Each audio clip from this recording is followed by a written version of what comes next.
नमस्कार आदाब, आप देख रहे हैं ऑन रिकॉर्ड मेरा भाईंदर। जैसे जैसे मेरा भाईंदर महानगर पालिका के चुनाव का दिन करीब आते जा रहा है, वैसे वैसे आरोप और प्रत्यारोप की झड़ी एक दूसरे पर लगाते हुए दिखाई दे रहे हैं। कल के दिन ही जब शिवसेना का अधिकृत रूप से प्रचार की जो शुरुआत हुई है, उस प्रचार के दौरान प्रताप सरनाईक ने विधायक नरेंद्र मेहता के करीबी माने जाने वाले शेरा ठाकुर के बारे में आरोप लगाया कि भ्रष्टाचार में ये सब लोग शामिल है। शेरा ठाकुर का नाम उस वक्त सुर्खियों में आया जब मेरा भाईंदर शहर के लोगों को पता चला कि पंजाब पुलिस ने शेरा ठाकुर को एक पूर्व रिटायर्ड आईजी अमर सिंह चहल नामक व्यक्ति ने अपने आप को गोली मारकर खत्म करने की कोशिश की। तो उनकी पत्नी ने जो एफआईआर दर्ज की है, उस पत्नी के एफआईआर के दर्ज होने के बाद में कई लोगों की गिरफ्तारियां हुई, जिसमें मेरा भाईंदर शहर से प्रतीक बाफना और शेरा ठाकुर को भी पुलिस ने हिरासत में लेकर पंजाब लेके गई है। इस पूरे मामले में शेरा ठाकुर की क्या भूमिका है, उसकी भूमिका जानने के लिए हम उनके एडवोकेट सुनिधि हुड्डा और गो लीगल नामक जो फर्म है, उनके जो डायरेक्टर है जिगर शाह, उनसे हमने बातचीत करने की कोशिश की। तो जिगर शाह तो हमने जगह पर नहीं मिले, लेकिन सुनिधि हुड्डा हमारे साथ में है।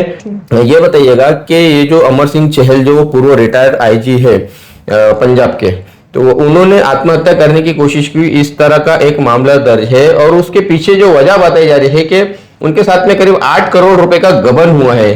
तो ये पूरे मामले में शेरा ठाकुर का क्या रोल है, उसका क्या इन्वॉल्वमेंट है? जी, जो 8 करोड़ का फ्रॉड हुआ है, ये बात तो सच है। लेकिन जहां तक बात शेरा ठाकुर की है, शेरा ठाकुर का इस 8 करोड़ के फ्रॉड से कोई भी लेना देना नहीं है। पंजाब पुलिस जब यहाँ आई और जब हमारी पंजाब पुलिस से बात हुई, हमने उनसे पूछा कि उन्होंने शेरा ठाकुर को किस बेसिस पे, किस बुनियाद पे उन्होंने उनको गिरफ्तार किया है। तो उन्होंने बोला कि बुनियाद हमारे पास इतनी स्ट्रांग नहीं है, लेकिन हमने जो एक फ्रॉड करने वाली जो कंपनी है, डीबीजी नाम का जो ग्रुप है, उस ग्रुप में सिर्फ शेरा ठाकुर की एक ईमेल आईडी के बेसिस पे हम यहां तक पहुंचे हैं। और हमने उनको अरेस्ट नहीं किया है, हमने उनको सिर्फ इंटेरोगेशन के लिए बुलाया है। इंटेरोगेशन में बुलाने के बाद जब शेरा ठाकुर की बैंक अकाउंट्स और बाकी जो मुख्य जो डिटेल्स थी उनको चेक किया गया, तो पंजाब पुलिस को एक क्लियर हो गया था कि शेरा ठाकुर के अकाउंट में कोई भी पैसा ना आया है और ना ही किसी भी थर्ड पार्टी या किसी भी गलत जगह पे गया है। क्योंकि जो फ्रॉड हुआ है वो उनकी ईमेल आईडी से हुआ है, तो उस बुनियाद पे पुलिस ने उनको अरेस्ट किया है और उनको अभी पंजाब में लेकर जाया गया है। तो मैडम, चर्चाएं तो ऐसी भी चल रही है कि शेरा ठाकुर ने अकाउंट की हेराफेरी की है और किसी का अकाउंट दिया है, तो उस अकाउंट में पैसा आया है और उस अकाउंट का जो होल्डर था उसको गिरफ्तार करने के बाद में शेरा ठाकुर का नाम लिया गया है कि शेरा ठाकुर ने ही ये अकाउंट दिया था। ये पीछे की एक थ्योरी भी बताई जा रही है, इस पर क्या कहेंगे आप? जी देखिए, थ्योरीज तो बहुत सारी हैं। अभी एक ये थ्योरी आ रही है, अगर हम इसमें से एक और थ्योरी निकालेंगे तो उसमें से एक और थ्योरी निकल जाएगी। सच क्या है वो हम अभी पंजाब में जाएंगे, हम उनका केस लड़ेंगे, हम वहां पे जज के सामने, कोर्ट के सामने रख देंगे। लेकिन जो फ्रॉड हुआ है, अनडाउटेडली वो फ्रॉड हुआ है और वो शेरा ठाकुर की ईमेल आईडी को हैक करके हुआ है। अब जो लोग ईमेल आईडी को हैक कर सकते हैं, तो वो लोग कितनी भी बड़ी अमाउंट को निकाल भी सकते हैं, विड्रॉ भी कर सकते हैं और वो कुछ भी कर सकते हैं। तो it's a big scam, it's a big fraud, no doubt. लेकिन इसमें सिर्फ शेरा ठाकुर की ईमेल आईडी को हैक करके पूरा का पूरा फ्रॉड किया गया है। लेकिन इसका ये मतलब नहीं है कि शेरा ठाकुर ने ये फ्रॉड किया है या वो अकाउंट्स को बेचते हैं या वो कोई भी इस तरह का कोई भी काम करते हैं। शेरा ठाकुर बहुत ही इनोसेंट है। मैडम, जैसा आप इनोसेंट होने की बात कर रहे हैं और साथ में आपने ये भी कहा था कि डीबीजी नामक एक कंपनी है जिसमें वो पैसा इन्वेस्ट किया गया था या उस कंपनी के फर्म में वो पैसा गया था। शेरा ठाकुर का डीबीजी कंपनी से क्या लेने देना? कुछ तो कहीं ना कहीं कुछ लिंक होगा। पुलिस तो यूं ही किसी पर हाथ नहीं डालती, कुछ तो रहा होगा।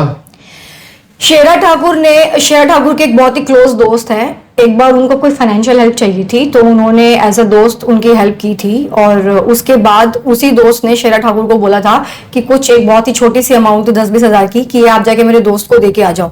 तो जब वो अपने उनके कहने पे किसी तीसरे इंसान को कैश या पैसा देने के लिए गए थे, तो वो थोड़े से पर्सनल उनके कुछ प्रॉब्लम्स थी जो उन्होंने उनसे शेयर की। क्योंकि शेरा ठाकुर पॉलिटिकली बहुत एक्टिव है, तो उन्होंने कहा था कि आप मेरा नंबर रखो, आप मेरी ईमेल आईडी लो, कोई भी प्रॉब्लम है, अगर मैं फोन ना उठाऊं तो आप अपनी मुझे मेल आईडी पे मुझे मैसेज कर सकते हो, तो मैं आपको जवाब दे दूंगा, आपकी प्रॉब्लम को मैं सॉल्व करने की कोशिश करूंगा।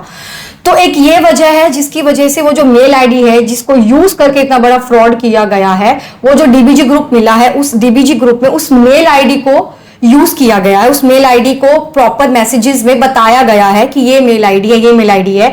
और जितने भी उस डीबीजी ग्रुप के जितने भी पेपर्स बने हुए थे, फॉर्जरी थी या जो भी था, उसको प्रॉपरली रजिस्टर्ड दिखाया गया था under SEBI according to the FIR. And what is the reality we still do not know, but FIR के हिसाब से जो डीबीजी ग्रुप को जो लोग भी चला रहे थे, उन्होंने जितने भी दस्तावेज दिए थे, जितने भी उन्होंने पेपर्स दिए थे, वो सेबी से रजिस्टर्ड थे और उसी रजिस्ट्रेशन में उस मेल आईडी को यूज किया गया था।